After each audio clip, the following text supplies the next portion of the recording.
Hey, it's Warren. Here's some more bits and pieces you can only see online at whatthefuture.tv. You live in Denmark, they're putting windmills all over everywhere.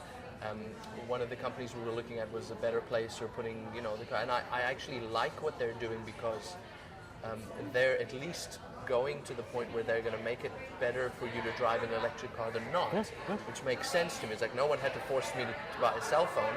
It made sense, and if you make the car make sense, everyone would do it.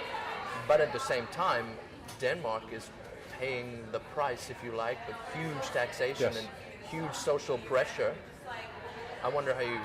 The point again is to say there's nothing wrong in the basic idea of saying we want to move to an electrification of the automobile.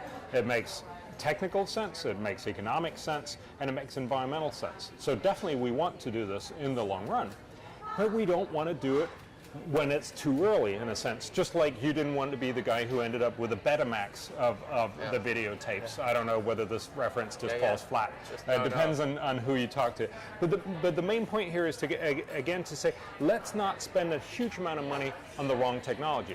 You mentioned how Denmark put up a huge number of windmills. That's absolutely true. We put up about 10,000 windmills in the 70s, 80s, early 90s. They were all hugely inefficient.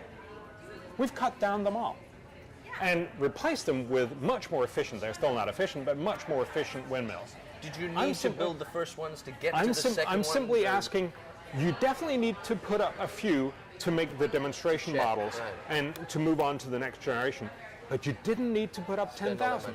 And so again, it's about making sure we do the right decisions rather than the ones that look good. And likewise with Better Place, absolutely we want this car. Now, everybody's going to be driving an electric car in 2025, or at least in 2030. No problem. That's not really a discussion.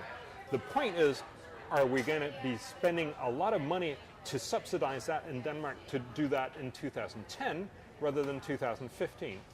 And again, the argument is, no, that's probably an incredibly poor use of resources because it only makes us feel good, but I'm questioning whether it's a good use of Danish taxpayer money, and chances are it's not. It's actually a very, very inefficient way to achieve what you want to do.